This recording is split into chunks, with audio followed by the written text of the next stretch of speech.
This is Bedtime Stories, Grownup Edition, The Truth, Bonus Episode 1, Part 2. When we left off, Big Wood was finally using the break that he and True were on to work on himself, which was supposed to be the point of the break. But when he sat down with Dr. Miranda Lopez, that was not his intentions. He was there to see if he could recall some things from his childhood so that he could find a way to share them with Melissa, with hopes that hearing Big Wood's story would help her to set aside her fears around the actions that she took to save her own life when two men came to her dorm room at her boarding school and attempted to abduct her. Dr. Miranda did what therapists do and asked all the right questions. The answers were the perfect segue for the memory retrieval exercise.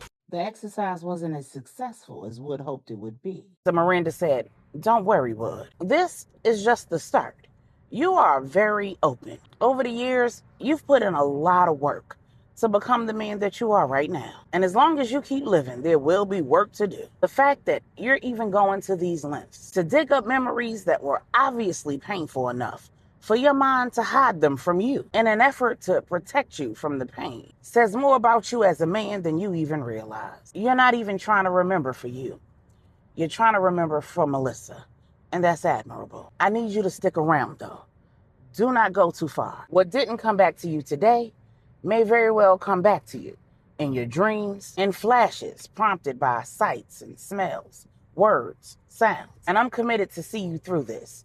So if you have any memories that you feel like you need to talk through, do not hesitate to call me. You are one of very few clients who have my personal number. Know that you can use it. Meanwhile, in Miami, True and Amir are at a Lopez family property. They've enjoyed a night of food, drinks, and entertainment at the Underground. The night was cut short because as soon as True's Long Island iced tea was in her hand and she took the first sip, nausea struck. She had to make a mad dash to the bathroom where her entire meal came back up. After cleaning up and drinking some water, she almost immediately felt better.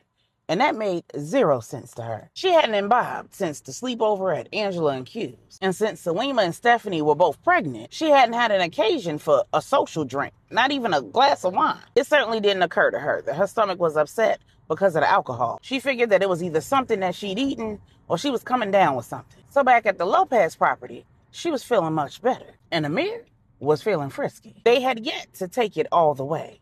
Oh, they had played. They had flirted, and True had Amir prepped, primed, and ready. And after her conversation with the Queen Mother, she was ready to put that Thundercat on him. He had gotten real comfortable and loose at the lips, too. And while he hadn't told her his plans to set Big Wood and Saint up, he had made enough little snide comments, asked her if she'd spoken to old boy, and suggested that her old dude was the reason why they had yet to go all the way. He'd even insinuated that he'd wasted a lot of time waiting on his previous woman to get free so that she could fully commit, only to have her get free and decide that she wanted to stay free. He'd all but made it clear that he wasn't having that this time around, and he was willing to do whatever he needed to remove any obstacles that might be preventing True from moving on with him. So True figured that the best way to get more information out of Amir and keep him from eliminating the competition was to put that thing on him, turn him out, and make him think that he was the best thing since sliced bread. If she could convince him that she was all his, she could get him to acknowledge his role in Nigel's demise and any other ways he had played Snake. So True was doing her thing. She was getting Amir all hot, bothered, and ready, and he was begging for the cat. She had him laid out on his back, rolled the condom on, planted her feet, and right as she went to ease down on the D, she felt a sharp, intense abdominal pain that knocked her off her feet. She barely stopped herself from falling off the bed and taking his member with her. He let out a yelp and grabbed onto her to prevent her from falling and to keep his Johnson attached. And True felt her stomach roll.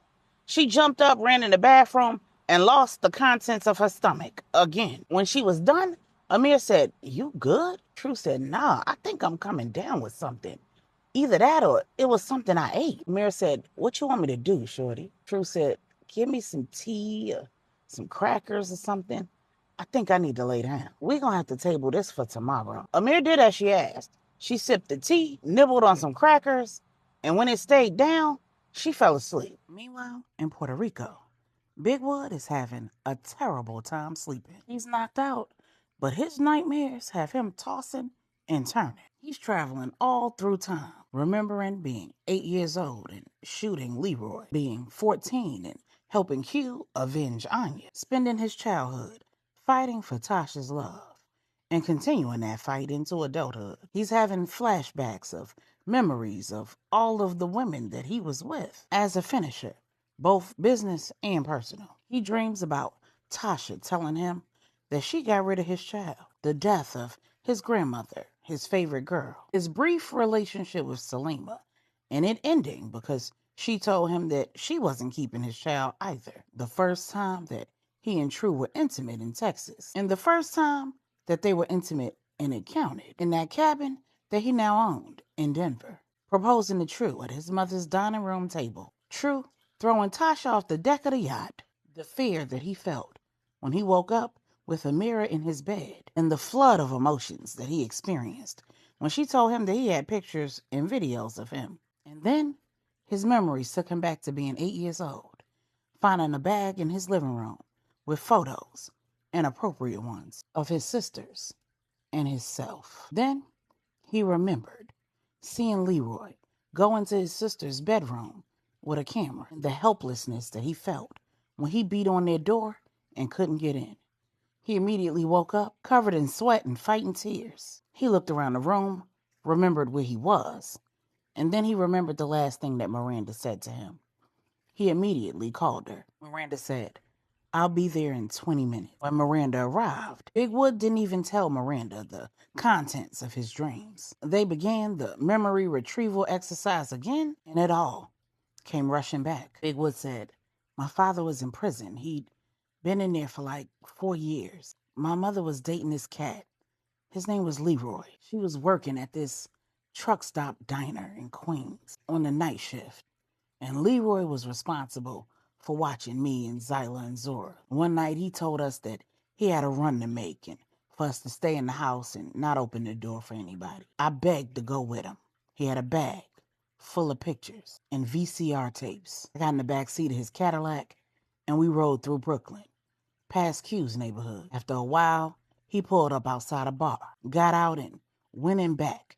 He took the bag with him. When he came back out, he was counting money. When he got back in the car, he was grinning from ear to ear and bragging. A few days later, I woke up hearing the shutter of a camera.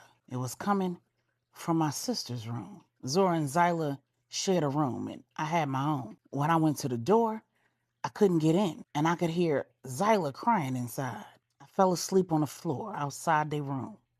And the next morning, when I woke up, the door was open and Leroy was gone. My mother was home and she asked me why I was sleeping in the hall and I ain't tell her. I should have told her. But that night when Leroy came back, I asked him what he was doing in there. And he told me to mind my business. And that night when Zora and Zyla went to bed, I slept outside their door again. But this time, to keep him from going in it. He pulled a gun on me and made me go back to my room. He was holding a video camera. And this time, I didn't hear a camera shutter. I heard Zora crying, Zyla begging him to stop, and a loud slap. When he was done in their room, he came in mine. When Big Wood stopped, Miranda asked, "Is that all that you remember?" Big Wood said, "No, but I can't say that. He ain't touched me, though. He threatened to kill my mother and my sisters if I told anybody. I don't know what he told Zyla and Zora." A few days later, the bag was back, and it was filled with pictures and VCR tapes again. When he wasn't looking, I looked in the bag. The pictures were of Zora, Zyla, and me. When he said he had to make a run, I asked to go with him again. He thought it was funny as hell that I was asking to go with him so that he could sell pictures of me and my sisters. But he let me go. He didn't know, though, that I was taking something with me. A few days before, I had told Q everything that happened, and he gave me one of his parents' guns and some bullets. He taught me how to load it. We practiced shooting, and I waited for the opportunity to use it. And that was the opportunity. He took that same route again, and when he stopped at the light, near Q's neighborhood. I put 3 in the back of his head. I grabbed that bag, jumped out the back of the Cadillac, and ran to Q's house. Pops Andy answered the door.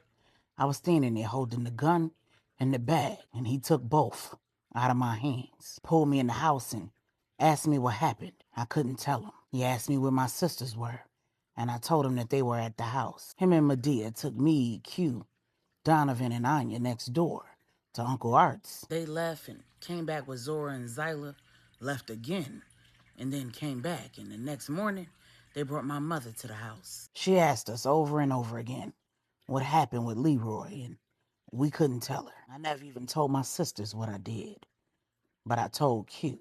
I don't even understand how I managed to not remember any of that. All these years, all I remembered was shooting Leroy and running the Q's. Miranda said, it's understandable that as a child, you needed to suppress those memories. It's also understandable why you didn't tell your mother. But you're going to have to take the time to process all of the emotions and all of the thoughts. You're going to have to sort between what's real and what's imagined. Children have an interesting way of remembering things, and even into adulthood, those memories are often skewed by the fact that they were created by the mind of a child. So there are going to be some details that you're not going to have quite right. It's not important for you to remember it right. It's important for you to process it right. In order to completely close that chapter of your life, you're going to have to find a way to forgive Leroy, to forgive your father, to forgive your mother. Big Wood said, forgive my mother for what? Miranda said, your father's life choices put your mother in a position where she put you in a position where you were vulnerable, while Leroy is the only one responsible for what he did to you and your sisters. Your parents both play a role in your vulnerability. But said, I'm never going to forgive Leroy, and the jury is still out on Big Dro. My mom, just like me and my sisters, she was defenseless. She was playing the cards she was dealt. Miranda said, that's understandable. But have you considered that your mother made choices too? She chose to have 3 children with a drug dealer. She chose not to empower herself so that she would be able to appropriately care for those children, independent of their father. She chose to put them in a risky situation. And after that, she also chose to allow her son to provide for her and her other children, putting his own life and freedom on the line. While her options may have been limited, he was not a victim of her circumstances. She created them. And no, they weren't all her making, but she was a participant, a willing one. These are all things that we have to consider before we have children. Wood asked, are you suggesting that people in this life shouldn't have children? If that's the case, you wouldn't be here. Miranda said, no, I'm saying that every person in this life who decides that they're going to have children are responsible for considering that they're doing so in a situation where that child or children will possibly have to grow up in a world without one or both of their parents. And that possibility is astronomically more likely because this life adds an astronomical amount of risk to both your freedom and your life. More children in this country are being raised without fathers due to gun violence and imprisonment than any other factor. Big Wood said, you're right. And that's why I'd made up my mind that I'd never get married or have children. It's the reason why I decided that the only way I'd do either of those things was if I got out of the life. Here I am, right back in it, engaged to be married to a woman who's in the life. This isn't what I wanted for my future, for my children. I can't have kids and have them go through what I went through. Miranda said, and this is also why it's so important to unpack our childhood mess before we commit to marriage or having children of our own. You are going to need to analyze how these things that you experienced in your childhood not only impacted the decisions that you made at 14, but how they impacted how you move in your romantic relationships and how you've been handling things with truth. You've been saving women since you were 8 years old.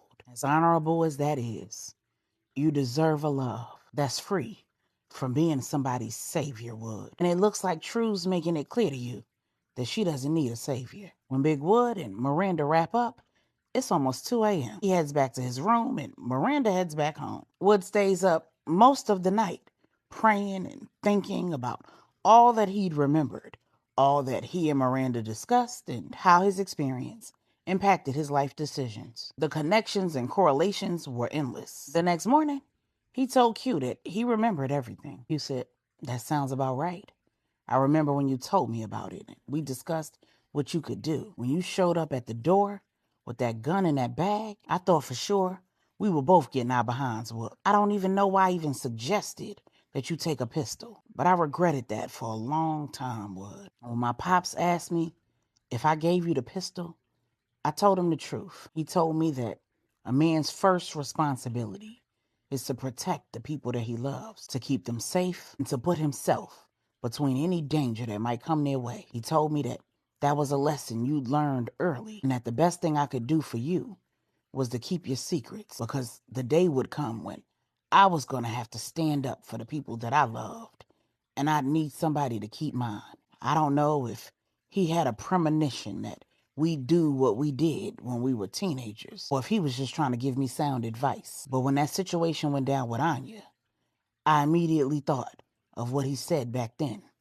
You were 8, I was 10. It was the reason why I knew that I had to avenge my baby sister." And Big Wood said, "And you knew you could count on me." Q said, "From the cradle to the grave, nigga." Then Q told him that the next day, after Miss Charlotte came and picked up Zyla, Zora, and Wood and took them back to Marcy Projects where they lived, his uncle Samuel came by, and he overheard Samuel and his pops having a conversation. Uncle Samuel said that the pictures and the videos had been destroyed, and the man that Leroy was going to meet was dead. Then Q asked Wood, "Are you ready to tell Melissa, or you need some more time?" Big Wood said, "I was up all night processing it, but I was also thinking about how to tell her. I'm ready." Q said, "So I'll pick Melissa up later on this evening and bring her back here to the estate, so that way you can share this in private. The last thing we want is for the facility to have you on video confessing to a murder." Later that evening, in Miami, True was feeling a whole lot better. She takes a meeting at the Underground and runs into Amir. They set a time to meet back at the Lopez property. And at that same time in Puerto Rico, Big Wood is telling Melissa all about what happened when he was 8 years old. Q, Angela, and Manny have made themselves comfortable in Manny's study. They're watching and listening to Big Wood and Melissa's conversation via CCTV. Wood is aware of that fact. Angela is stressed out. The intense emotions that she's experiencing while listening to Big Wood recount this story using age-appropriate words and phrases has her desperately searching for purchase. She says a silent prayer and hears "lean in" and realizes that it's time for her to lean into her gift. And when she does, she can feel Big Wood's pain. But then she could feel something else, something very unsettling. She looks over at Manny and says, "Where is True?" Manny said, "In Miami." "Why?" Angela said, "She needs to get to Puerto Rico immediately." Manny asked, "Are you experiencing a vision, Angela?" Manny and Q stared at Angela, and Angela said, "I think so." Q asked, "Is True in danger?"